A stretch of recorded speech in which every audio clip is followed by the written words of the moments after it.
Alright, we're back. On the first video I showed you how to name CO2. I told you about the prefixes that you needed to use: mono, di, tri, tetra, penta, hexa, hepta, octa, nona, and deca. How CO2 is named carbon dioxide. Notice that, and still again, the rule is no mono on the first carbon.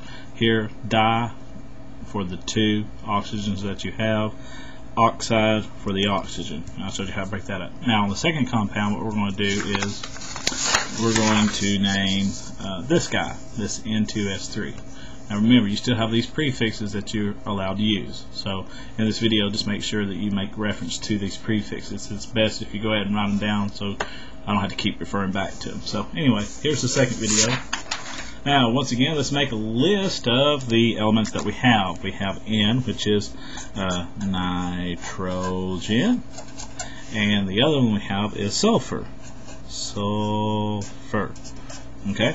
Now, let's see how many we got. We got 2 nitrogens, and if you remember from the prefix list, 2 is di. Okay, so we're going to have 2. So I'm making a list of how many I got here. I got di. And here I've got 3 sulfurs, and we're looking back at the list again. 3 is tri. Okay, so we're going to make a list here, tri. Alright, I've got everything that I need to almost name this. I've got the prefix, which is di for the 2 that's here. I've got tri there, which is the 3 on the sulfur. But the only thing I don't have is the IDE ending of the sulfur. And that's always the hardest part. So what we'll do is we'll take the name sulfur and divide it in half. So we have sulfur, S-U-L-F-U-R. Break it in half. Now middle is once again right in here. So this is going to be down here. Try to figure this out. S-L-U and S-U-L-F. Now I'm going to take off the L here, okay, and write S-U down.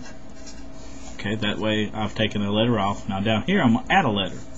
Now remember, this is sulfur, S-U-L-F-U. Okay, now I'm going to add I-D-E to all these, and I'm going to pick the one that sounds the best. Now, from us doing a lot of these, you'll notice that U and I's and E and I's are hardly ever picked. They're almost never picked. So that rules that one out. And this is sulfuride.